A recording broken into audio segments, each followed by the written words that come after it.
मेरे प्रिय नौजवान साथियों, नमस्कार। स्टडी 91 पर आप सभी का बहुत बहुत स्वागत है। दोस्तों, आज हम बात करने वाले हैं, जी हाँ, भारतीय राज्य व्यवस्था के एक बहुत ही शानदार आयाम पर, जिसका नाम है संविधान सभा। संविधान सभा से यह पार्ट सेकंड पर बातें होगी। और दोस्तों, संविधान सभा की अगर हम बात करें तो इससे पहले हम लोगों ने संविधान सभा का गठन भी करवा दिया था, इसकी पहली बैठक भी करवा दी थी। साथ ही साथ दोस्तों, जो उद्देशिका है उसको पंडित जवाहरलाल नेहरू जी ने कब रखा, कैसे पास हुई, इन सारी बातों पर हम लोगों ने एक एक करके चर्चा कर ली है। आज जो हमें चर्चा करनी है वह कहीं ना कहीं हमने आपको बताया था कि सबसे पहले हम लोग डॉक्टर भीमराव अंबेडकर के बारे में जानेंगे। दोस्तों, डॉक्टर भीमराव अंबेडकर का जो संविधान सभा को लेकर के प्रारंभ में जो दौर था वह इतना अच्छा रहा नहीं है। लेकिन दोस्तों, क्या होता है जब निर्वाचन होता है और डॉक्टर भीमराव अंबेडकर क्या होता है दोस्तों, सदस्य के रूप में नहीं आते हैं, तो आपको पता होना चाहिए मुस्लिम लीग पार्टी की अगुवाई से, मुस्लिम लीग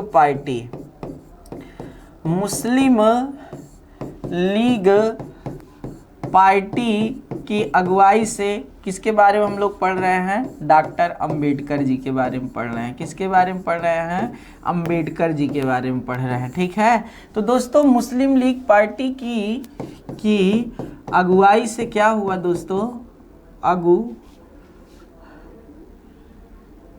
अगुवाई से अंबेडकर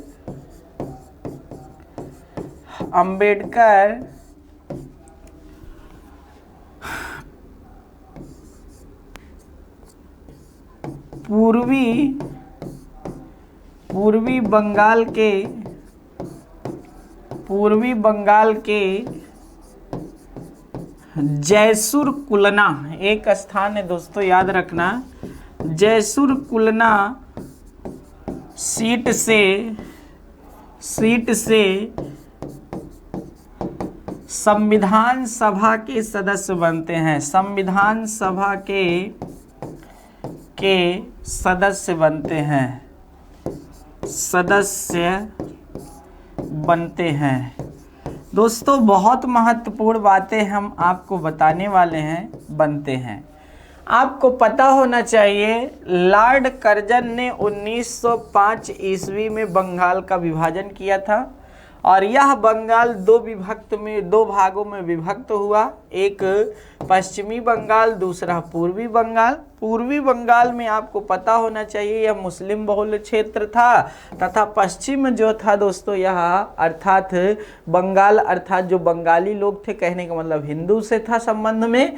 तो इस तरह दोस्तों, आपको नहीं ये बातें समझ में आ गई होगी कि मतलब इसका विभाजन हुआ। और जब विभाजन हुआ तो जो जयसुर कुलना है वह पूर्वी बंगाल में होता है। चलिए दोस्तों, याद रखिएगा। नहीं, अब क्या होता है दोस्तों, जब डॉक्टर अंबेडकर यहाँ से सदस्य बन जाते हैं तो बनने के बाद समय क्या होता है दोस्तों? करवट लेता है। समय क्या करता है? करवट लेता है। और आप जानते हैं कि 14 अगस्त को, ठीक है, 15 अगस्त 1947 को हमें स्वतंत्रता मिली है। जी हाँ दोस्तों, 15 अगस्त 1947 को।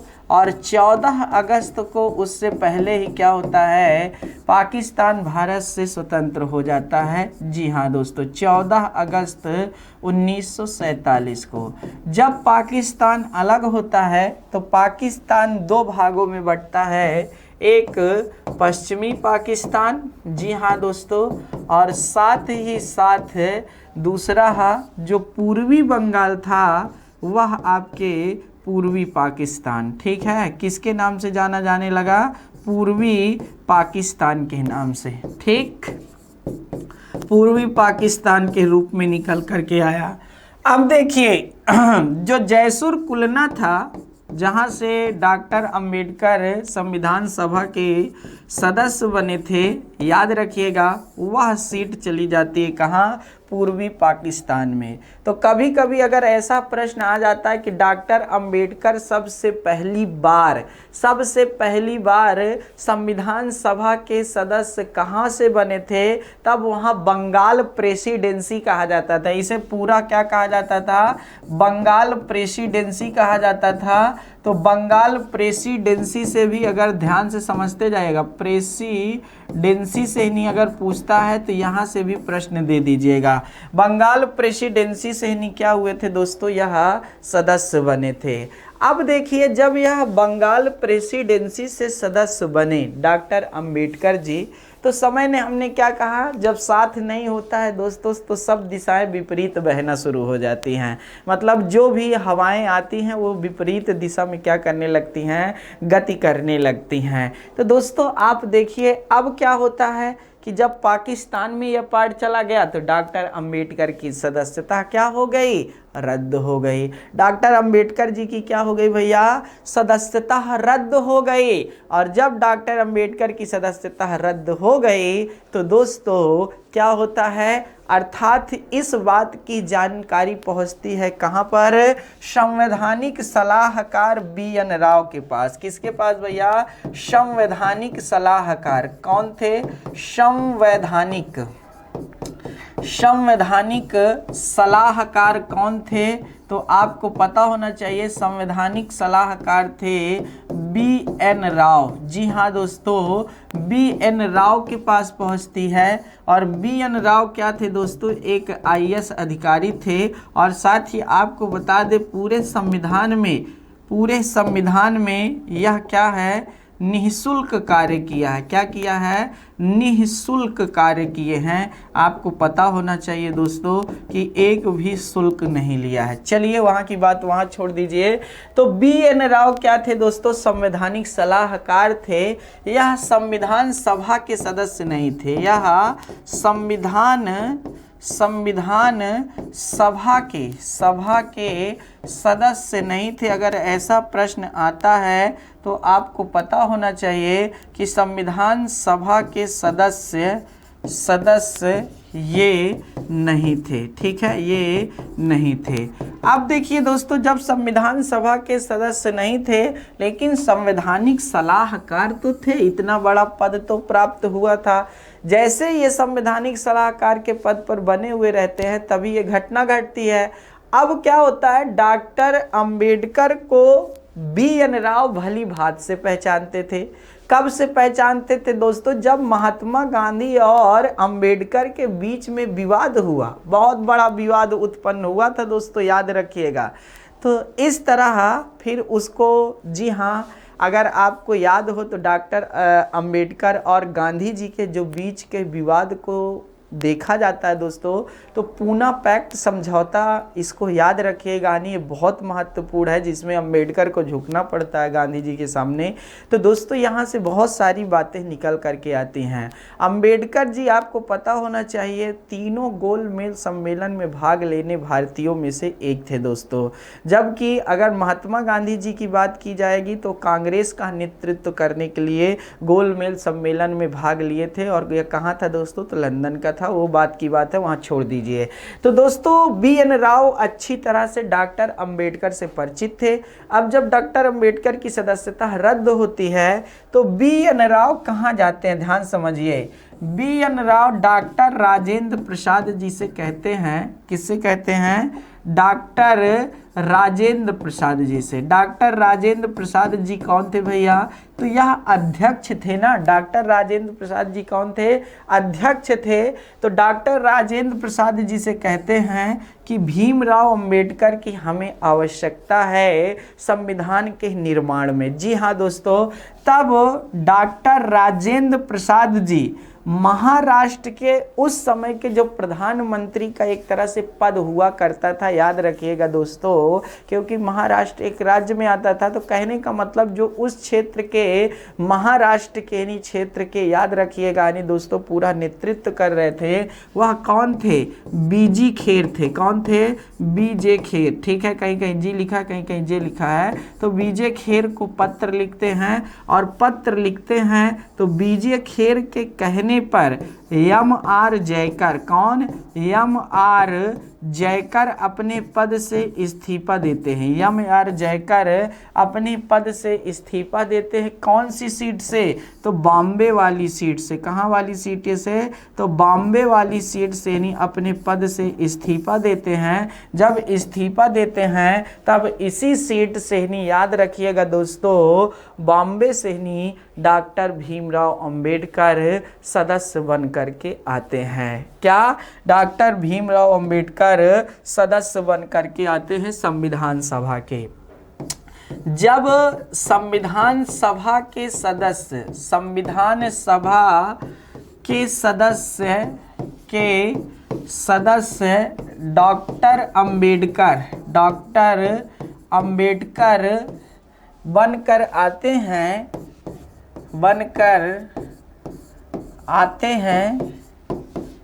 हैं कहाँ से? बम्बई प्रेसिडेंसी। पहले बंगाल, दूसरा बम्बई। बम्बई प्रेसिडेंसी, याद रखिएगा दोस्तों,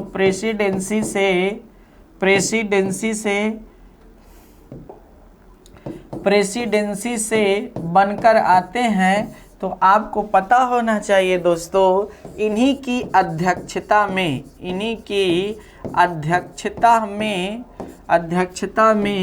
29 अगस्त, ये डेट नोट कर लीजिएगा, 29 अगस्त 1947 को, 29 अगस्त 1947 को प्रारूप समिति का गठन किया जाता है। 29 अगस्त 1947 को प्रारूप समिति का गठन किया जाता है। इसी प्रारूप समिति को पांडुलेखन समिति भी कहा जाता है। क्या कहा जाता है?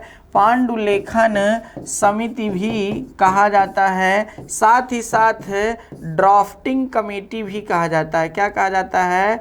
ड्राफ्टिंग कमेटी भी इसी को कहा जाता है दोस्तों, याद रखिएगा। तो इस तरह आप यहाँ से समझ सकते हैं, ड्राफ्टिंग कमेटी भी कहा जाता है, ड्राफ्टिंग कमेटी भी कहा जाता है। ये बातें आपको पता होना चाहिए यहाँ से भी। तो ड्राफ्टिंग कमेटी इसी का नाम है दोस्तों। तो अब देखिए, डॉक्टर अंबेडकर की अध्यक्षता में प्रारूप समिति आती है। अब देख लेते हैं दोस्तों, जो हमारा संविधान सभा था, उस संविधान सभा के द्वारा संविधान के निर्माण के लिए कई छोटी और कई बड़ी समितियां बनाई गई थी, जिसमें से एक है प्रारूप समिति। कौन सी समिति? प्रारूप समिति। अब इस प्रारूप समिति में कुल कितने सदस्य हैं? तो कुल 7 सदस्य हैं। कुल कितने सदस्य हैं? 7 सदस्य हैं। और ये सदस्य कौन कौन से हैं दोस्तों? तो पहले नंबर पर तो डॉक्टर भीमराव अंबेडकर ही हैं। भीमराव अंबेडकर, डॉक्टर भीमराव अंबेडकर कौन थे? तो इसके अध्यक्ष थे। कौन थे भैया? इसके अध्यक्ष थे डॉक्टर भीमराव अंबेडकर। फिर दोस्तों एन गोपाला स्वामी अयंगर। कौन दोस्तों? एन गोपाला स्वामी अयंगर। एन गोपाला स्वामी अयंगर, ठीक है, अयंगर। फिर उसके बाद कौन थे दोस्तों? एन गोपाला स्वामी अयंगर के बाद कौन थे?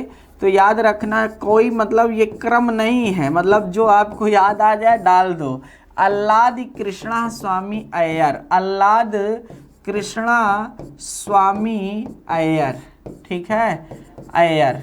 फिर उसके बाद अगर जिसका नाम आता है दोस्तों मोहम्मद सादुल्ला। कौन थे?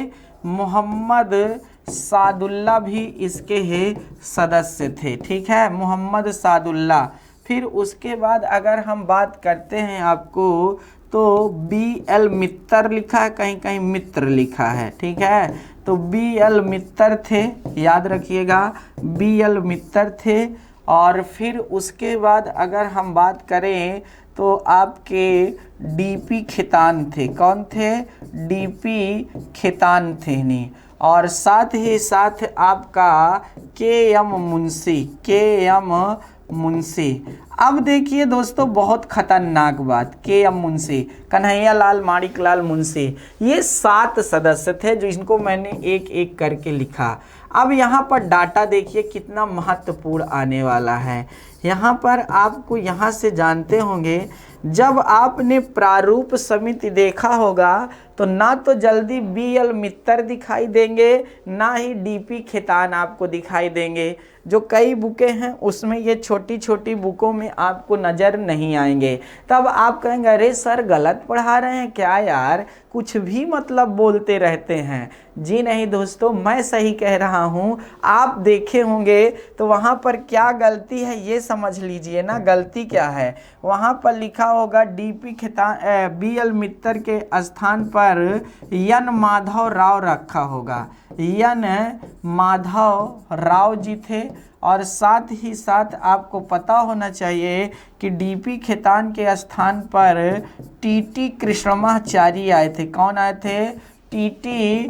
कृष्णमाचारी आए थे। अब देखिए दोस्तों, यहाँ से बातों को समझिए। N Madhavrao, TT. कृष्णमाचारी, चलिए दोस्तों इनको भी समझते हैं ये कैसे आए। जब बी.एल. मित्तर का क्या हुआ दोस्तों, अर्थात आपको पता होना चाहिए कि पद खाली होता है कैसे, जब बी.एल. मित्तर जी का स्वास्थ्य खराब होता है, मतलब यह बीमार पड़ते हैं, तो यह अपने पद से इस्तीफा देते हैं।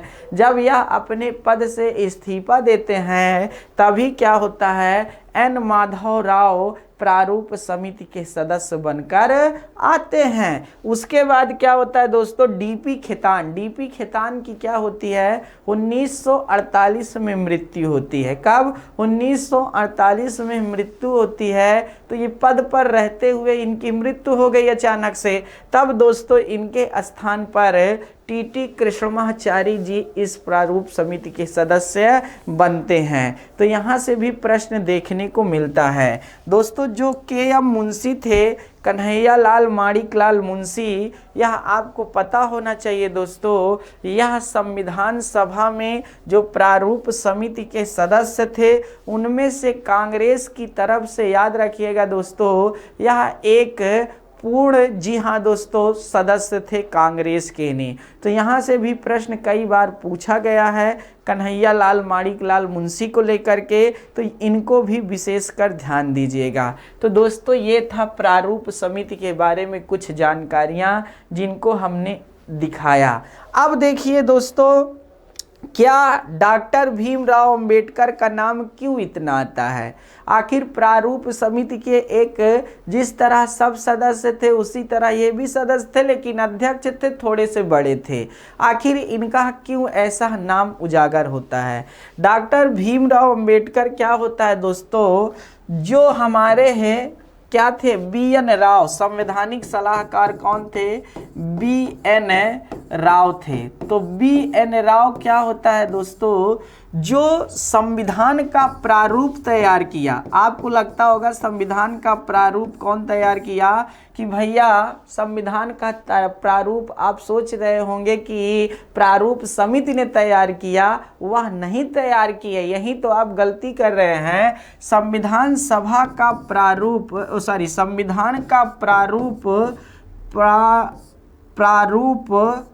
प्रारूप किसने तैयार किया? तो बी.एन. राव ने तैयार किया। और जो यह प्रारूप तैयार करके किसको दिया गया?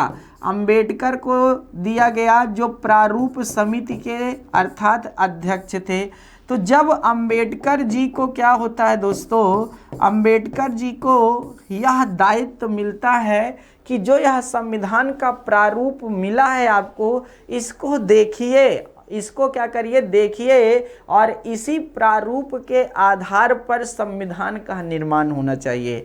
ठीक है दोस्तों, तब हमारे भीमराव अंबेडकर जी ने क्या किया दोस्तों, दिन रात मेहनत किया और जो दिया गया समय था उस समय के अंदर क्या किया दोस्तों, अपना स्वास्थ्य को ध्यान में न रखते हुए संविधान का निर्माण करवाया। और इसी के कारण याद रखिएगा, डॉक्टर भीमराव अंबेडकर को संविधान का क्या कहा जाता है, संविधान का पिता और माता दोनों कहा जाता है। किसने कहा है, फादर एंड मदर टू। ये बातें हम अभी आगे करेंगे दोस्तों, जब कथन से संबंधित बात करेंगे संविधान सभा में तब। तो इस तरह था दोस्तों यह थोड़ा सा डाटा, तो इसको भी ध्यान दीजिएगा, बहुत शानदार बातों में से एक था। अब देखिए दोस्तों अगला पॉइंट, अगला पॉइंट क्या है कि संविधान सभा में यह बातें आपके सामने कई आती हैं कि कुल कितनी ही अधिवेशन हुए।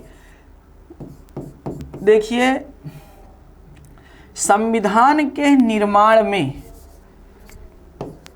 संविधान के निर्माण में ठीक है, जो कुल बैठ के मतलब अधिवेशन होते हैं, कुल अधिवेशन होते हैं, वह आपको कई बुकों में देखोगे तो 11 नज़र आएंगे। कितना नज़र आएंगे, 11 नज़र आएंगे। लेकिन दोस्तों हम बता दें, अगर कुल अधिवेशन की बात करें तो कुल अधिवेशन 12 नज़र आते हैं। कैसे दोस्तों, क्योंकि आपको पता होना चाहिए दोस्तों, जो संविधान सभा थी, ठीक है, उस संविधान सभा की अंतिम बैठक, ठीक है, अंतिम बैठक याद रखिएगा दोस्तों, अंतिम बैठक 24 जनवरी 1950 को हुई थी। कब हुई थी, 24 जनवरी 1950 को हुई थी। और अगर इस दिन की बैठक को भी एक अधिवेशन के रूप में लिया जाता है तो कुल आपकी 12 नहीं तो फिर 11। इसीलिए कई बार आप बुकों में जो वैज्ञानिकों द्वारा अर्थात एक तरह से देखा जाए कि भैया इतने महान महान व्यक्तित्व थे, मैं तो कहूँगा वैज्ञानिक ही हैं, ठीक है, तो इतने बड़े बड़े जो अर्थात हमारे दार्शनिक थे, थिंकर्स थे, जी हाँ दोस्तों, एडवोकेट, राइटर थे, ऐसे बहुत लोग थे। तो मतलब अगर सोचते हैं तो सोच कर ही लिखते हैं दोस्तों। तो यहाँ पर 12 अधिवेशन आपके सामने नज़र आते हैं। लेकिन जब कभी ऑप्शन में ना रहे, 11 ही दिया रहे, तो वहाँ पर आप 11 पर टिक करिएगा, क्योंकि एग्जामिनर 11 से पूछ रहा है। तो इस तरह यहाँ से ध्यान आप दे सकते हैं, बहुत शानदार। आगे चलें दोस्तों, आगे बात करते हैं, ठीक है। अब आप जानते हैं कि जो हमारा संविधान है उसे अंगीकृत कब किया गया। संविधान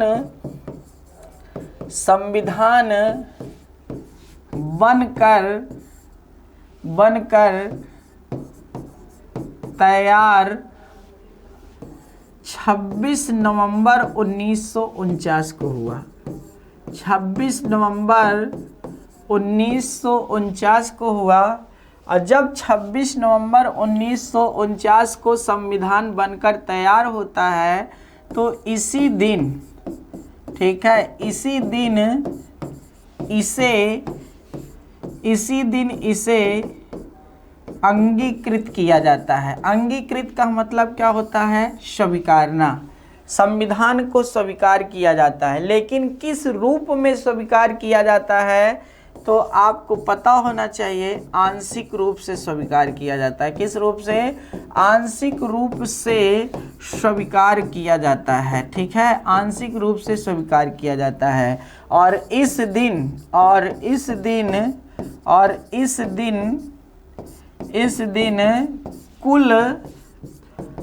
कुल 16 अनुच्छेद, ठीक है, 16 अनुच्छेद लागू हुए थे। कितने, 16 अनुच्छेद लागू हुए थे।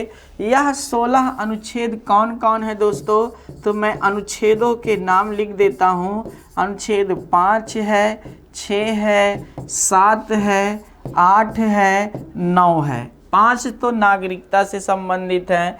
फिर उसके बाद क्या है दोस्तों, 60 है, आपका राष्ट्रपति से संबंधित आ रहा है। 60 है, 324 है, ठीक है। जी हाँ दोस्तों, निर्वाचन आयोग से संबंधित बातें भी तो होना चाहिए। तो 324 है, ये याद रखिएगा। तो 5 हो गया, 6 हो गया, 7 हो गया, 8 हो गया, 9 हो गया, 60 हो गया, 324 हो गया। फिर उसके बाद कौन है दोस्तों, 366 हो गया, ठीक। फिर उसके बाद 367 हो गया, 379 हो गया, 380 हो गया, ठीक है। 380 लाना बहुत ज़रूरी है, अंतरिम सरकार नहीं ढूंढते रह जाएंगे आप लोग। फिर 388 हो गया। कुल कितने अनुच्छेद हुए दोस्तों, याद करिए। 1 2 3 4 5 6 7 8 9 10 11 12। और इसके बाद लगेगा दोस्तों 391, 392, 393 और 394। यह कुल 16 अनुच्छेद लागू होते। कितने, 16 अनुच्छेद लागू होते हैं, याद रखिएगा। अच्छा, इस दिन याद रखिएगा दोस्तों, इसकी जानकारी कहाँ से मिलती है, तो इसकी जानकारी अनुच्छेद 394 से ही मिलती है। कहाँ से मिलती है, अनुच्छेद 394 से ही मिलती है, जिसमें इस बात का उल्लेख था, क्या उल्लेख था कि जो भैया संविधान है वह आंशिक रूप से किस दिन लागू होता है, तो बताया जाता है 26 नवंबर 1949 को नहीं, ठीक है। तो इस बात की जानकारी 394 है। तो कोई भैया जो पुस्तक वाले हैं वो 394 भूल जाते हैं, तो ये कहते हैं कि जब 26 नवंबर को संविधान आंशिक रूप से लागू हुआ था, तो उस दिन मात्र 15 अनुच्छेद ही क्या हुए थे दोस्तों, लागू हुए थे। तो यहाँ से भी बातें आपको समझ में आ गई होंगी। तो बहुत शानदार है दोस्तों यह सेशन। अब देखिए दोस्तों, 26 नवंबर 1949 को हमारा संविधान बना और आंशिक रूप से लागू भी हो गया। आखिर पूर्ण रूप से क्यों नहीं लगा? सबसे बड़ी बात तो यह कि पूर्ण रूप से भी लगना चाहिए था, जाहिर सी बात है, क्योंकि आपको पता होना चाहिए कि जब तक यह पूर्ण रूप से नहीं लागू होगा तो कैसे मज़ा आएगा ना। लेकिन दोस्तों, आप अच्छी तरह से जानते हैं कि जो संविधान हमारा बना 26 नवंबर को, वह लागू हुआ 26 जनवरी को। और कब लागू हुआ दोस्तों, 26 जनवरी 1950 को। अब देखिए दोस्तों, 2 माह, ठीक है ना, नवंबर दिसंबर, जी हाँ दोस्तों, चला जाए और बीच की जनवरी, तो दिसंबर जनवरी सीधा 2 माह संविधान का इंतजार करने वाला पड़ा। तो कारण क्या था, आप देखिए, आप अच्छी तरह से जानते हैं कि 1929 के लाहौर अधिवेशन में, 1929 के लाहौर अधिवेशन में, जी हाँ दोस्तों, एक बहुत बड़ा अधिवेशन था जिसकी अध्यक्षता पंडित जवाहरलाल नेहरू जी ने की थी। जी हाँ, सबसे पहले स्वतंत्रता की मांग की गई और जी हाँ, यहीं से निर्णय लिया गया कि अब हम स्वतंत्रता दिवस मनाएंगे। अब हम लोग क्या करेंगे, स्वतंत्रता दिवस मनाएंगे। तब क्या होता है दोस्तों, 26 जनवरी, ठीक है, 26 जनवरी 1930 को, 26 जनवरी 1930 को देश में पहली बार स्वतंत्रता दिवस मनाया जाता है। भारत उस समय स्वतंत्र नहीं हुआ, लेकिन पहली बार 26 जनवरी 1930 को मनाया जाता है। और रावी नदी के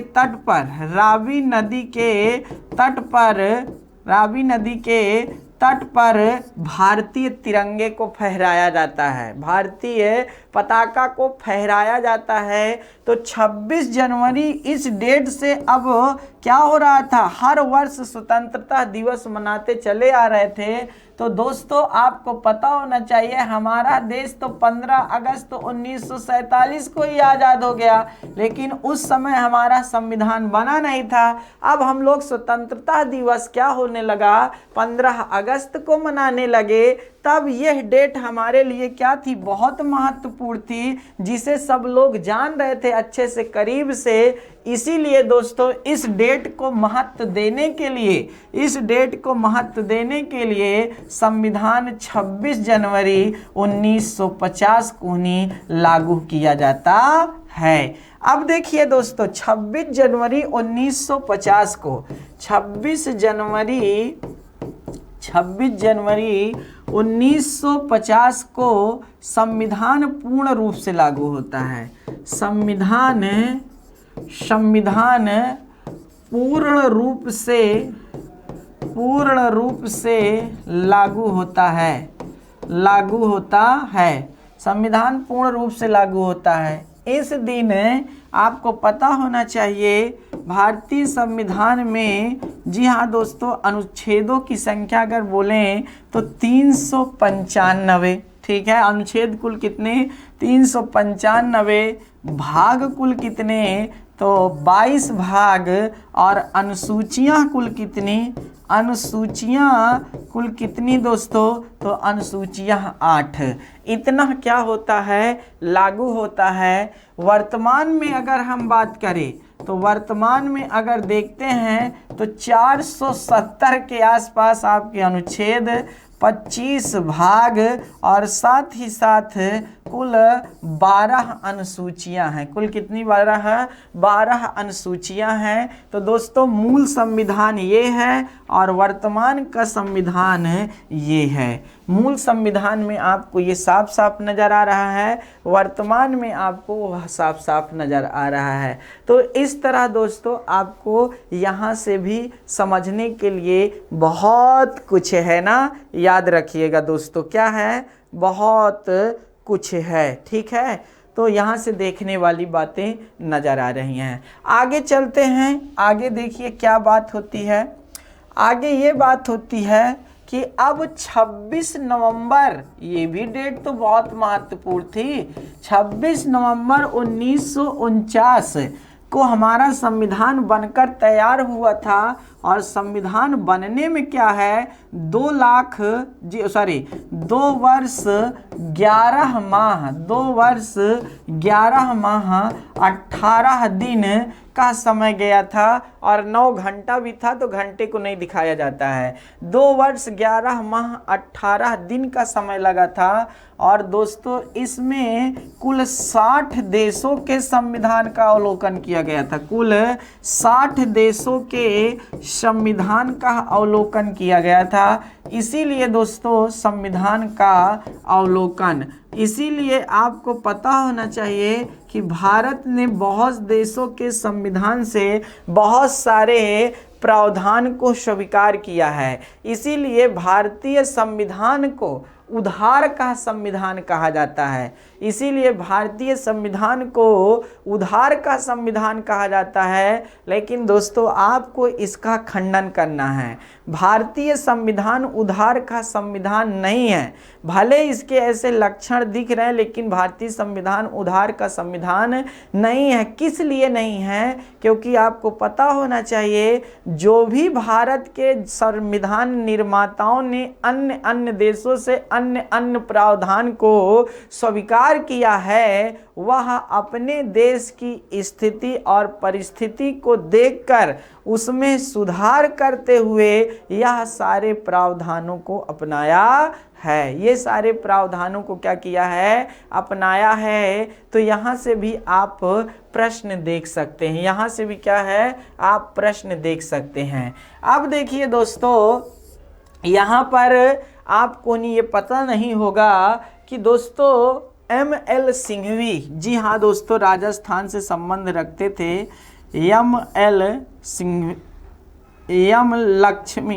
LM सिंघवी होंगे। जी हाँ दोस्तों, तो लक्ष्मी मल सिंघवी इनका नाम याद रखिएगा, ठीक है। लक्ष्मी मल सिंघवी याद रखिएगा। शायद एक सिंघवी समिति भी आई थी ना, याद रखिएगा। कब? 1986 ईस्वी में। कब आई थी? 1986 ईस्वी में। और इसी ने ही पंचायत राज व्यवस्था को संवैधानिक दर्जा देने की सिफारिश भी की थी। तो जी हाँ दोस्तों, लक्ष्मीमल सिंघवी ने क्या कहा कि भैया 26 नवंबर की डेट बहुत महत्वपूर्ण है। ठीक है, 26 नवंबर की डेट बहुत महत्वपूर्ण है क्योंकि इस दिन संविधान अस्तित्व में आया था, तो इसलिए इसे भी कुछ महत्व मिलना चाहिए। तब याद रखना दोस्तों, इनके कहने पर 26 नवंबर को, कब? 26 नवंबर को विधि दिवस, ठीक है, विधि दिवस के रूप में मनाने की घोषणा की गई। किसके? विधि दिवस के रूप में मनाने की घोषणा की गई। अब देखिए दोस्तों, आपको पता होना चाहिए कि नहीं भैया, जब एनडीए की सरकार आती है 2014 में, अभी हाल ही की बात, जब नरेंद्र मोदी प्रधानमंत्री बनते हैं, तो उन्होंने 2015 में, याद रखिएगा दोस्तों, अंबेडकर की 125वीं जयंती पर यह घोषणा किया कि जो 26 नवंबर को क्या होता है दोस्तों? विधि दिवस मनाया जाता है। विधि दिवस मनाया जाता है। अब उसके स्थान पर संविधान दिवस मनाया जाएगा। कौन सा? संविधान दिवस मनाया जाएगा। तो इस तरह दोस्तों यहाँ से भी प्रश्न बनते हैं, तो इनको भी नोट कर लीजिएगा, ये बहुत शानदार बातें हैं। अब देखिए दोस्तों, आगे बात करते हैं। आगे बातें क्या होता है दोस्तों, तो आपको पता होना चाहिए 24 जनवरी, ठीक है, 24 जनवरी 1950 को, 24 जनवरी 1950 को संविधान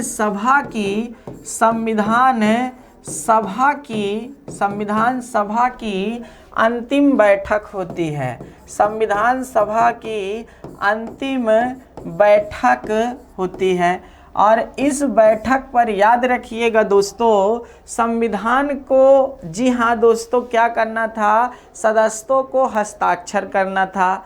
जी हाँ, संविधान पर क्या करना था? हस्ताक्षर करना था। तो इसमें मुस्लिम लीग पार्टी तो आप जानते ही दोस्तों, बहिष्कार तो कर ही रही थी, वो तो अलग हो गई थी, उससे कोई मतलब नहीं था। लेकिन मुस्लिम लीग पार्टी के जो सदस्य थे वह भी बहिष्कार कर रहे थे, साथ ही साथ अन्य लोगों ने भी जो है सदस्यों ने बहिष्कार किया। तो आपको पता होना चाहिए कि 24 जनवरी 1950 को संविधान सभा की अंतिम बैठक पर 284 सदस्यों ने हस्ताक्षर किया था। 284 सदस्यों ने क्या किया था? हस्ताक्षर किया था। जब 284 सदस्यों ने हस्ताक्षर किया दोस्तों इस पर, तो दोस्तों आपको पता होना चाहिए, तभी यहाँ से बातें होती हैं 26 जनवरी 1950 को संविधान अस्तित्व में आया। लेकिन सबसे पहला हस्ताक्षर किसने किया? तो पहला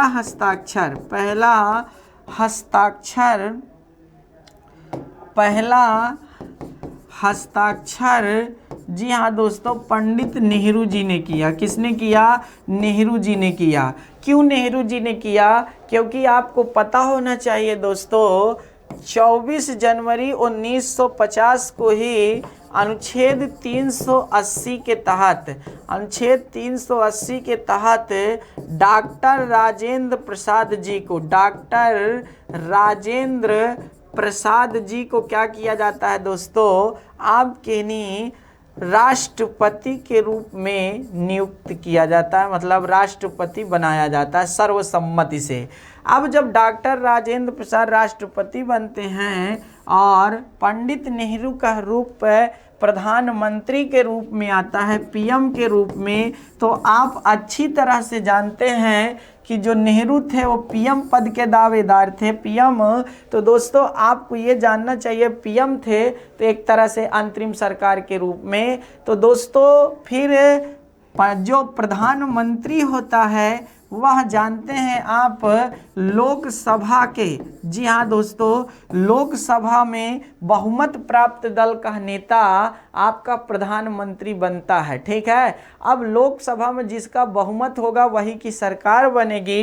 तो दोस्तों लोकसभा में बहुमत प्राप्त दल के नेता प्रधानमंत्री बनते हैं। और लोकसभा आप अच्छी तरह से जानते हैं कि यह जनता का सदन है। और संविधान किस लिए बन रहा था? तो जनता के लिए बन रहा था। अच्छा, एक प्रश्न और आता है, क्या जनता ने स्वयं संविधान सभा के सदस्यों का चुनाव किया था? तो जी नहीं दोस्तों, संविधान सभा के सदस्यों का जो निर्वाचन हुआ था वह एकल संक्रमणीय आनुपातिक मतदान प्रणाली द्वारा हुआ था। लेकिन दोस्तों अगर प्रत्यक्ष चुनाव भी होता तो यह भी परिणाम यही आता। इसीलिए कभी कभी भारतीय संविधान पर आरोप भी लगता है। क्या लगता है? कि भारतीय संविधान जो बना है वो भारतीय जनता की इच्छा पर नहीं बना है। ठीक है, इसमें भारतीय जनता ने अपना मत कहाँ दिया था? तो उन्हें पता होना चाहिए, जो लोग ऐसा कहते हैं, अगर यहाँ मतदान भी होता तो परिणाम यही होता। तो इस तरह दोस्तों आपको समझना चाहिए था कि लोकसभा जनता का सदन होता है और लोकसभा के बहुमत प्राप्त दल का नेता ही प्रधानमंत्री होता है। इसलिए अगर पंडित जवाहरलाल नेहरू जी ने इस पर हस्ताक्षर कर दिया तो समझो भारत की पूरी जनता ने हस्ताक्षर कर दिया। भारत की पूरी जनता ने क्या कर दिया? हस्ताक्षर कर दिया। अब फाइनल डिसीजन बाकी होता है। तो दोस्तों प्रथम हस्ताक्षर पंडित नेहरू ने किया था, तो वहीं पर अंतिम हस्ताक्षर आपका पता होना चाहिए डॉक्टर राजेंद्र प्रसाद जी ने किया था। डॉक्टर राजेंद्र प्रसाद जी ने किया था। क्यों? क्योंकि यह राष्ट्र प्रधान होते हैं। जी हाँ दोस्तों, आपको पता होना चाहिए कि संवैधानिक दृष्टि से प्रधानमंत्री देश का प्रथम नागरिक होता है, देश का प्रमुख होता है। भले वह नाम मात्र का ही क्यों ना हो, लेकिन दोस्तों आपको जानना चाहिए कि यह प्रधान होता है। इसलिए जो फाइनल डिसीजन होता है वह प्रधान से ही होता है दोस्तों। जब सबसे मेन है तो फिर इस पर अंतिम हस्ताक्षर डॉक्टर राजेंद्र प्रसाद जी करते हैं। कौन करते हैं? डॉक्टर राजेंद्र प्रसाद जी करते हैं। तो यहाँ से बातें आपको समझ में आ गई होंगी ना? जी हाँ दोस्तों, यहाँ से बातें आपको समझ में आ गई होंगी। आगे चलते हैं। आगे बहुत शानदार बातें हैं। कितनी शानदार बातें हैं अभी तो आप समझ ही नहीं सकते हैं। डॉक्टर राजेंद्र प्रसाद जी वाला हो गया। अब देखिए दोस्तों, अनुच्छेद 380 के तहत, अनुच्छेद 380 के तहत क्या होता है? अनुच्छेद 380 में अंतरिम सरकार का उल्लेख था। किसका? अंतरिम सरकार का। और जैसे ही वास्तविक सरकार आएगी यह समाप्त हो जाएगा, इसीलिए अनुच्छेद समाप्त है। तो अंतरिम सरकार का उल्लेख था। तो इसी के तहत 24 जनवरी, ठीक है, 24 जनवरी 1950 को डॉक्टर राजेंद्र प्रसाद, ठीक है, डॉक्टर राजेंद्र प्रसाद जी ने क्या किया भैया? डॉक्टर राजेंद्र प्रसाद जी देश के पहले राष्ट्रपति अंतरिम सरकार के रूप में आते हैं। ठीक है, राष्ट्रपति बनते हैं। ठीक है, राष्ट्रपति बनते हैं। अब देखिए दोस्तों, जब यह राष्ट्रपति बनते हैं तब आपको पता होना चाहिए कि राष्ट्रपति को शपथ सुप्रीम कोर्ट या सर्वोच्च न्यायालय, सुप्रीम कोर्ट का मुख्य न्यायाधीश शपथ दिलाता है। कौन दिलाता है? सुप्रीम कोर्ट का मुख्य न्यायाधीश दिलाता है। और उस समय तो हमारा सुप्रीम कोर्ट था ही नहीं। सुप्रीम कोर्ट कब आया है दोस्तों हमारा? वह आया है 28 जनवरी 1950 को। 28 जनवरी कब आया है? 1950 को आया है। तो इस तरह आपको पता होना चाहिए कि जो मुख्य न्यायाधीश थे कौन थे भैया? हमारे हीरालाल जे कानिया थे, एच जे कानिया ने इनको शपथ दिलाई थी। लेकिन कैसे दिलाई थी याद रखिएगा, क्योंकि उस समय संघीय न्यायालय कार्यरत था। कौन? संघीय न्यायालय कार्यरत था। इसी संघीय न्यायालय के अंतिम मुख्य न्यायाधीश थे हीरालाल जे कानिया, और इन्होंने ही क्या किया था, डॉक्टर राजेंद्र प्रसाद जी को शपथ दिलाई थी। ठीक है दोस्तों, डॉक्टर राजेंद्र प्रसाद जी को शपथ दिलाई थी। एक प्रश्न और बहुत शानदार आता है, देखिए दोस्तों, अगर कोई आपसे पूछे तो यहाँ से भी प्रश्न साथ दीजिए। आपको पता होना चाहिए कि जो हमारा याद रखिएगा दोस्तों, संविधान था वह कब आया, याद रखना 26 जनवरी 1950 को। 26 जनवरी 1950 को संविधान आया। ठीक है, चलिए ये बात तो ठीक है, लेकिन दोस्तों जो हमारी सरकार गठित हुई, सरकार क्या गठित हुई, हमारे यहाँ जो मतलब चुनाव होता है, पहली बार आम चुनाव अक्टूबर 1951 से लेकर के फरवरी 1952 के बीच में निर्वाचन होता है, आम चुनाव होता है। जी हाँ दोस्तों, इस आम चुनाव में कांग्रेस पार्टी सबसे ज़्यादा सीट जीतती है। कौन? भारतीय राष्ट्रीय कांग्रेस सर्वाधिक सीट जीतती है। और जहाँ तक मुझे याद आ रहा है, शायद कि मुझे याद है कुल 489 सीटों पर मतदान हुआ था, जिसमें से 364 सीट अकेले, याद रखिएगा, कांग्रेस के खाते में गई थी। ये जहां तक मुझे याद आ रहा है। ठीक है दोस्तों, तो ध्यान दीजिएगा, अक्टूबर 1951 फरवरी 1952 के बीच में, ठीक है, कांग्रेस सबसे ज़्यादा सीट जीत करके आई, वो बात की बात है। लेकिन दोस्तों आपको पता होना चाहिए कि हमारी राज्यसभा 3 अप्रैल कब आई दोस्तों? 3 अप्रैल जब आती है, ध्यान से समझिएगा, यानी दोस्तों कब आती है? 3 अप्रैल 1952 को आती है क्या? और 17 अप्रैल 1952 को ही आप कहानी लोकसभा अस्तित्व में आती है। दोनों की पहली बैठक 13 मई 1952 को होता है।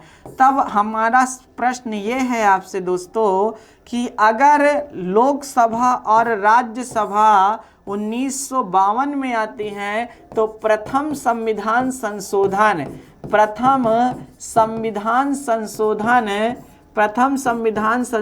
1951 में कैसे? ठीक है, 1951 में कैसे? क्या इस प्रश्न का जवाब है आपके पास? अगर है तो दोस्तों आपका कमेंट तो जरूर बनता है। दोस्तों अगर वर्दी की चाह रखते हैं तो एकदम तैयार रहिए, क्योंकि यह वर्दी के विशेष लक्षणों को ध्यान में रखते हुए दोस्तों यह क्लास चलाई जा रही है। कहने का मतलब जो हमारे नौजवान साथी हैं, ठीक है ना दोस्तों, तो वह अपना तैयार रखें, मन में हमेशा वह ख्वाब जगने चाहिए जिसका लक्ष्य आप देख रहे हैं। तो इस तरह दोस्तों आपको जानना चाहिए कि हमारी संविधान सभा का जब गठन हुआ था, तो गठन से लेकर यह संविधान सभा 2 रूप में काम कर रही थी। संविधान सभा किस रूप में? 2 रूप में काम कर रही थी दोस्तों। एक संविधान के निर्माण के रूप में काम कर रही, किसके? संविधान के निर्माण के रूप में कार्य कर रहे थे, और दूसरा संसद के रूप में कार्य कर रहे थे। जब संविधान के निर्माण के रूप में यह सभा कार्य करती थी, तो इसकी अध्यक्षता डॉक्टर राजेंद्र प्रसाद जी करते थे। याद रखिएगा, कौन करते थे? डॉक्टर राजेंद्र प्रसाद जी करते थे। जब यह संविधान सभा संसद के रूप में काम करती थी, तो इसकी अध्यक्षता जीवी मावलंकर करते थे, गणेश वासुदेव मावलंकर जी करते थे। तो इस तरह दोस्तों यहाँ से भी प्रश्न पूछे जाते हैं, इनको भी नोट कर लीजिए। कितना शानदार पाठ था ना, याद रखने वाली बातें थी कि नहीं थी? एकदम थी दोस्तों, याद रखिएगा नहीं। तो इस तरह आप ध्यान दीजिएगा। एक प्रश्न और आता है कि भारतीय संविधान का शीर्षक क्या था? तो भारतीय भारतीय संविधान का शीर्षक जो है दोस्तों, शीर्षक ये प्रश्न आया था, क्या था? तो दोस्तों शीर्षक था हमारा संविधान। ठीक है, हमारा संविधान का मतलब यहाँ पर किससे जाता है? तो दोस्तों भारत का संविधान।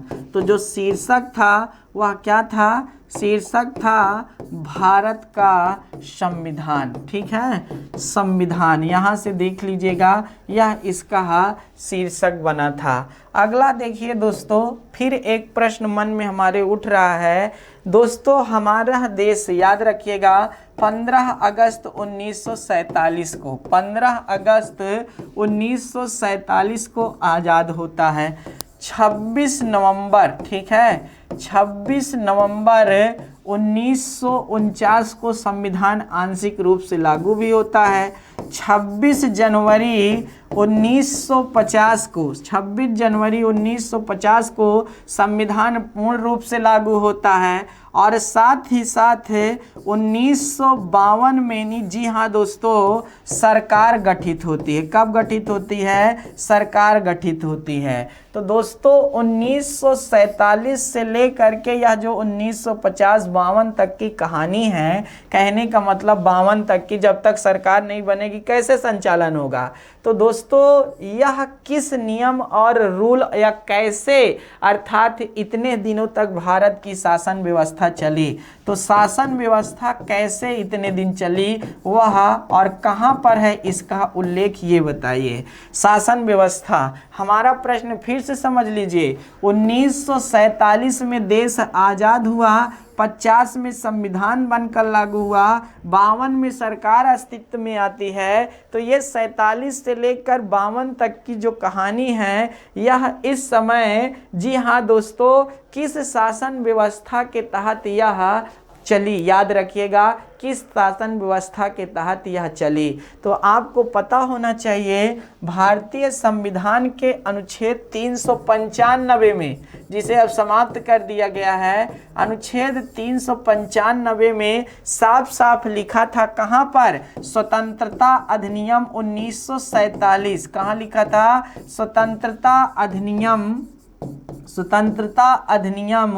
1947 में साफ साफ लिखा था। क्या लिखा था भैया? जब तक, जी हाँ दोस्तों, भारत का संविधान बन नहीं जाएगा, लागू नहीं हो जाएगा, सरकार नहीं गठित हो जाएगी, तब तक भारत का जो शासन व्यवस्था है वह भारत शासन अधिनियम 1935 के अधीन चलेगी। कहाँ चलेगी? 1935 के अधीन चलेगी। इस बात की जानकारी आपको प्राप्त होनी चाहिए। तो दोस्तों हम लोग संविधान सभा से संबंधित बात कर रहे हैं, एक एक बात कर रहे हैं और बहुत सारी बातें हम लोग कर चुके हैं। संविधान सभा में कुल कितनी? 15 महिलाएं थीं। जी हाँ, सरोजनी नायडू, विजय लक्ष्मी पंडित, इनका हम नाम ले चुके हैं। आपको बता दे, बेगम अयाज रसूल एकमात्र मुस्लिम महिला थी संविधान सभा में। और साथ ही इन 15 महिलाओं में जब पहली बैठक हुई तो 9 ही भाग ली थी। लेकिन अगर प्रश्न पूछ ले कि संविधान पर हस्ताक्षर कितनी महिलाओं ने किया, तो दोस्तों 8 महिलाओं ने संविधान पर हस्ताक्षर किया था। कितना? 8 महिलाओं ने संविधान पर हस्ताक्षर किया था। तो यहां से भी प्रश्न अगर बनता है तो इसको भी ध्यान से देख लीजिएगा। अब देखिए दोस्तों, संविधान सभा से संबंधित हम कुछ, याद रखिएगा दोस्तों, जो संविधान सभा ने स्वीकार किया है उस पर बात कर लेते हैं। और फिर उसके बाद आपको संविधान सभा की कुछ समितियों पर बात कर लेते हैं। और फिर आपको कुछ कथन हैं उनके बारे में बात कर लेते हैं, ताकि आपका पूरा का पूरा जो एक लेसन है संविधान सभा, कॉन्स्टिट्यूशन असेंबली, उस पर समाप्ति हो जाए। आइए देख लेते हैं पहला पॉइंट क्या है। 22 जुलाई 1947, 22 जुलाई 1947 को याद रखिएगा दोस्तों, संविधान सभा ने राष्ट्र ध्वज को अपनाया था। क्या? राष्ट्र ध्वज को अपनाया था। इस राष्ट्र ध्वज में आप जानते हैं जब महात्मा गांधी जी द्वारा तैयार अर्थात प्रारंभ में राष्ट्र ध्वज में याद रखिएगा 2 ही रंग थे, लेकिन अब वर्तमान में आप अच्छी तरह से जानते हैं कि 3 रंग हैं। जी हाँ, केसरिया, सफ़ेद और हरा। बीच में इसमें एक, जी हाँ दोस्तों, 24 तीलियों का चक्र है। किसे? 24 तीलियों का चक्र है। जी हाँ दोस्तों, तो इस 24 तीलियों का चक्र जो है वह 24 घंटे को दर्शाता है। किसको दर्शाता है? घंटे को दर्शाता है दोस्तों। और साथ ही साथ यह न्याय का प्रतीक है। किसका? न्याय का प्रतीक है। यहाँ से भी ध्यान देते जाइएगा। और आपको बता दे दोस्तों, जो अशोक चक्र है, ठीक है, अशोक चक्र अगर प्रश्न पूछा जाता है तो अशोक चक्र को कब अपनाया गया है? तो अशोक चक्र को याद रखना, संविधान ने 26 जनवरी, ठीक है, 1950 को अपनाया। कब? 26 जनवरी 1950 को अपनाया है। 3:2 के अनुपात में हमारा ध्वज है। 3:2 के अनुपात में हमारा ध्वज है। जी हाँ दोस्तों, तो यहाँ से ध्यान दीजिएगा। पिगली का नाम डिजाइन तैयार करने वाले, जी हाँ दोस्तों, इनको भी याद रखिएगा। तो यहाँ से भी प्रश्न जो बने इसको दे दीजिएगा। अगला बात यह है दोस्तों, 24 जनवरी 1950 को, 24 जनवरी 1950 को संविधान सभा ने राष्ट्रगान, ठीक है, राष्ट्रगान और राष्ट्रगीत दोनों को स्वीकार किया है। राष्ट्रगान और राष्ट्रगीत दोनों को स्वीकार किया है। राष्ट्रगान के रचयिता जो है दोस्तों वह रविंद्रनाथ, ठीक है, रविंद्रनाथ टैगोर जी हैं। जी हाँ दोस्तों, रविंद्रनाथ ठाकुर भी रविंद्रनाथ टैगोर हैं। और यह राष्ट्रगान कुल 52 सेकंड में गाया जाता है। कितना? 52 सेकंड में गाया जाता है। लेकिन संक्षिप्त समय अगर पूछ ले कभी जिंदगी में प्रश्न में, संक्षिप्त समय में कितने में? तो 20 सेकंड में गाया जाता है। कितना? 20 सेकंड में गाया जाता है, याद रखिएगा। फिर अगला है दोस्तों राष्ट्रगीत। राष्ट्रगीत वंदे मातरम बंकिम चंद्र चटर्जी के, जी हाँ दोस्तों, जो आनंद मठ है, जी हाँ, उससे प्रेरित है, आप अच्छी तरह से जानते हैं। और राष्ट्रीय गीत को 65 सेकंड में गाया जाता है। कितना? 65 सेकंड में गाया जाता है, याद रखिएगा।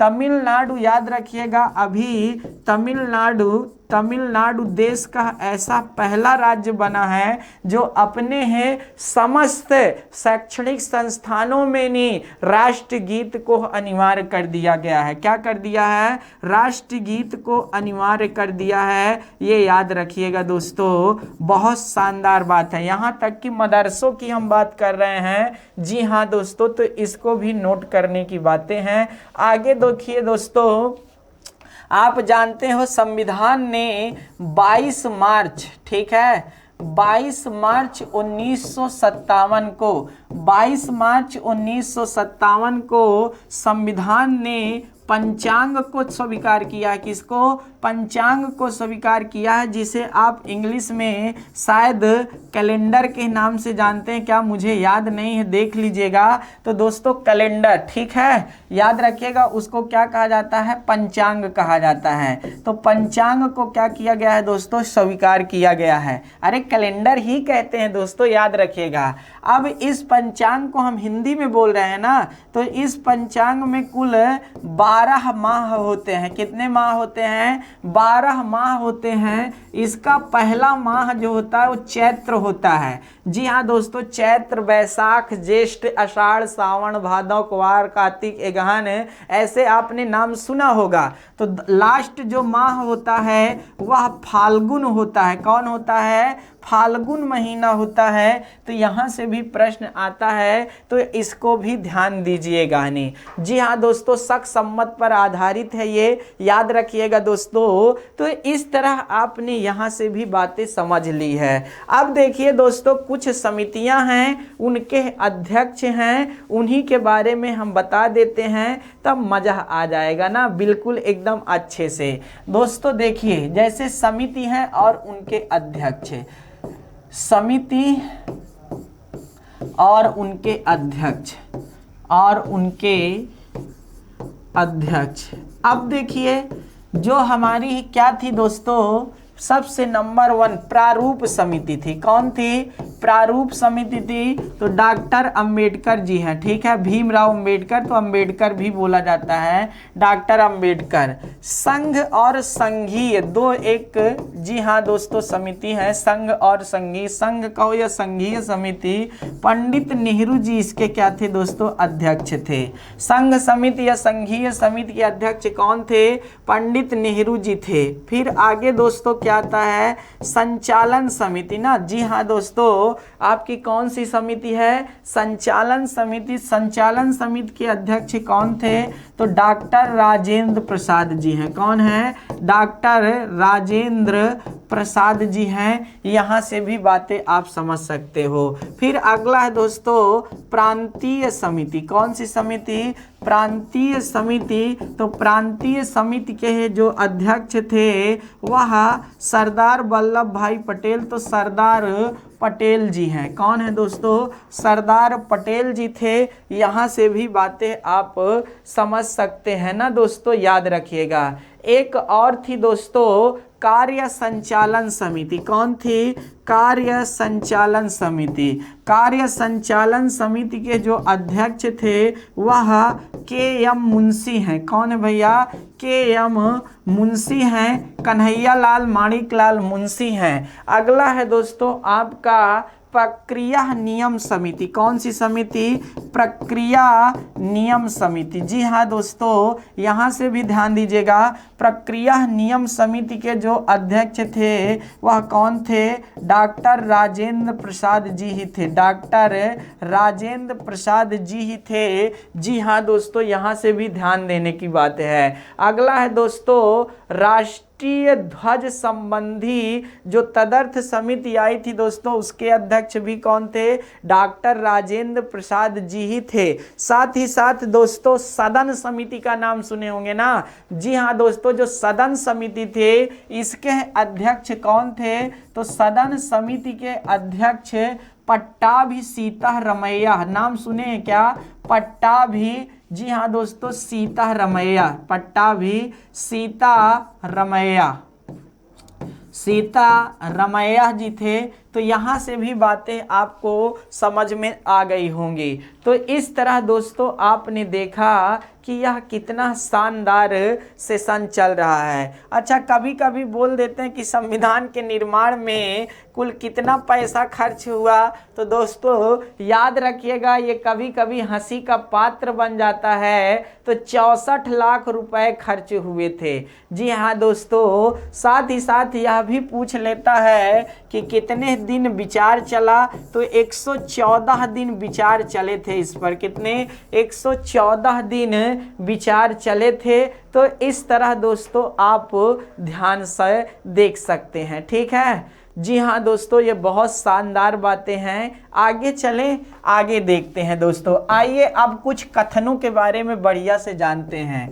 कथन, संविधान सभा से संबंधित कथन।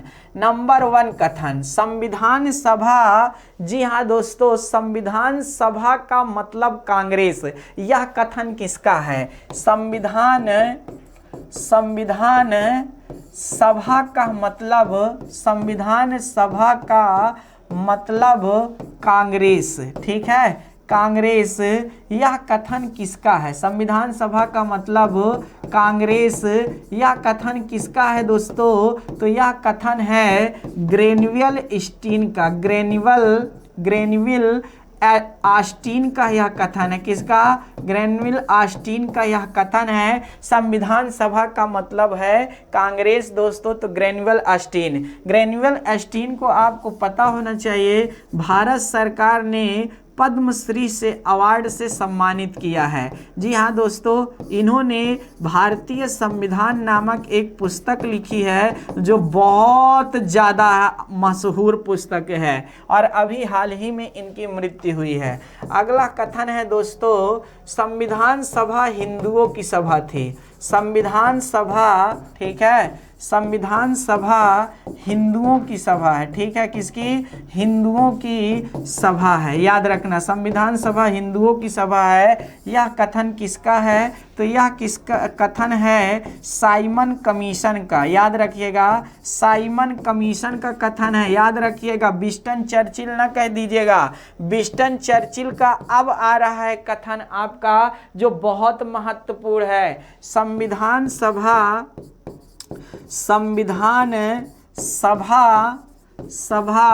एक जातीय सभा थी। एक जातीय सभा थी। यह कथन किसका है दोस्तों? तो यह कथन है विंस्टन चर्चिल का। जी हाँ, नंगा फकीर यही कहते। जी हाँ, ब्रिटेन के ऐसे वैसे आदमी नहीं, प्रधानमंत्री हैं भैया, मतलब प्रधानमंत्री रह चुके हैं, पूर्व प्रधानमंत्री। अगला दोस्तों, ये बहुत खतरनाक है। ये अगला कथन विंस्टन चर्चिल से संबंधित है, लिखिएगा जरूर, बहुत ध्यान से लिखिए। विंस्टन चर्चिल ने क्या कहा? संविधान सभा हमें ऐसा विवाह प्रतीत होता है, संविधान सभा हमें ऐसा विवाह प्रतीत होती है जिसकी दुल्हन ही गायब है। याद रखिएगा दोस्तों, यह किसका कथन है? तो विंस्टन चर्चिल का कथन है। संविधान सभा,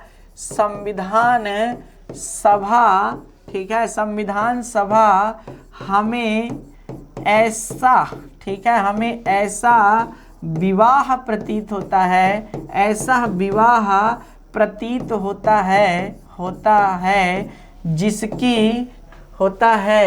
जिसकी दुल्हन ही गायब है। जिसकी दुल्हन ही गायब है।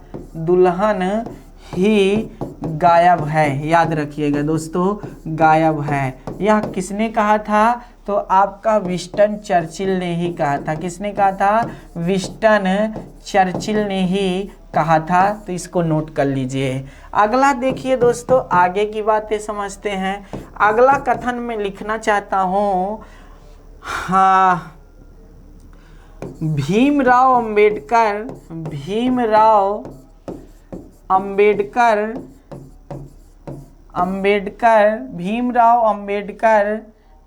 संविधान के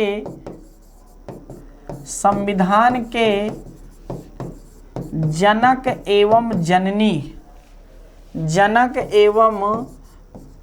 जननी दोनों हैं। ठीक है, यह कथन किसका है? तो यह कथन है केवी राव का। किसका कथन है दोस्तों? केवी राव का कथन है कि भीमराव अंबेडकर संविधान के जनक ही नहीं बल्कि जननी भी हैं, फादर एंड मदर टू। किसने कहा था दोस्तों? याद रखिएगा, केवी राव ने कहा था। ठीक है, और डॉक्टर राजेंद्र प्रसाद ने क्या कहा था भीमराव अंबेडकर को? भीमराव अंबेडकर, ठीक है, भीमराव अंबेडकर, याद रखिएगा दोस्तों, एक कुशल और दक्ष पायलट की भांति। ठीक है, भीमराव अंबेडकर संविधान के निर्माण में एक कुशल और दक्ष पायलट की भूमिका निभाई है। यह कथन किसका है? एक कुशल और दक्ष पायलट की भूमिका निभाई है। तो यह कथन है आपका डॉक्टर राजेंद्र प्रसाद जी का। किसका है? डॉक्टर राजेंद्र प्रसाद का है। कहा कि जिस तरह एक हवाई जहाज को उड़ाने के लिए एक कुशल पायलट की ज़रूरत होती है, उसी तरह पूरे संविधान के निर्माण में डॉक्टर भीमराव अंबेडकर ने एक कुशलता और दक्षता का प्रमाण देते हुए संविधान के जितने भी आयाम उन्हें सौंपे गए थे उसकी पूरी भूमिका निभाई है। जब हमारे संविधान का निर्माण होता है तब सभी लोग क्या होते हैं दोस्तों? डॉक्टर राजेंद्र प्रसाद जी को बधाई देते हैं क्यों? क्योंकि डॉक्टर राजेंद्र प्रसाद की अध्यक्षता में संविधान का निर्माण हुआ था। लेकिन जब डॉक्टर राजेंद्र प्रसाद के बोलने की बारी आती है तो डॉक्टर राजेंद्र प्रसाद जी ने जो कहा उसका सुन करके आपका भी दिल दहल उठ सकता है। दोस्तों, डॉक्टर राजेंद्र प्रसाद जी ने कहा कि अगर हम संविधान के सभा के अध्यक्ष पद पर रहते हुए कोई अच्छा कार्य किया है तो वह है, जी हाँ दोस्तों, 29 अगस्त 1947 में डॉक्टर भीमराव अंबेडकर की अध्यक्षता में प्रारूप समिति का गठन करना। फिर से सुन लीजिए, डॉक्टर राजेंद्र प्रसाद जी ने कहा कि अगर हमने संविधान के अध्यक्ष पद पर रहते हुए कोई अच्छा कार्य किया है तो वह है 29 अगस्त 1947 को डॉक्टर भीमराव अंबेडकर की अध्यक्षता में, जी हाँ, प्रारूप समिति का गठन करना। तो इस तरह आप समझ सकते हैं कि यह कितनी बड़ी बातें हैं। दोस्तों, याद रखिएगा, आधुनिक भारत का मनु किसे कहा जाता है? तो आधुनिक भारत का मनु आपके डॉक्टर भीमराव अंबेडकर को कहा जाता है। क्यों? क्योंकि दोस्तों यह समाज के पिछड़े लोगों पर बहुत ज़्यादा आवाज़ उठाई थी। पाकिस्तान के विचार और हिंदू धर्म की पहेलियाँ, इनकी दो प्रमुख पुस्तकें हैं। पाकिस्तान पर विचार, याद रखिएगा दोस्तों, यह 1940-42 ईस्वी के आसपास पुस्तक आई थी। जब हमारे देश का विभाजन भी नहीं हुआ था तब डॉक्टर अंबेडकर ने बता दिया था कि भारत का विभाजन होगा जरूर, पाकिस्तान भारत से अलग होगा जरूर। सोचिए कितना विचार, कितनी बड़ी सोच थी डॉक्टर भीमराव अंबेडकर की। तो दोस्तों, डॉक्टर भीमराव अंबेडकर मध्य प्रदेश के महू जिले में जन्मे 14 अप्रैल, जी हाँ दोस्तों, याद रखिएगा, बहुत बड़ा योगदान है डॉक्टर भीमराव अंबेडकर का समाज में पिछड़े लोगों के उठाने का और देश के संविधान के निर्माण में। तो डॉक्टर भीमराव अंबेडकर को मत भूलिए। जी हाँ दोस्तों, याद करते रहिए और इसी तरह वीडियो को अच्छे से ध्यान से देखते रहिए। तो दोस्तों, फिर हम मिलेंगे अपने अगले आयाम पर। आज की क्लास यहीं पर करेंगे हम समाप्त। बहुत बहुत धन्यवाद। जय हिंद दोस्तों।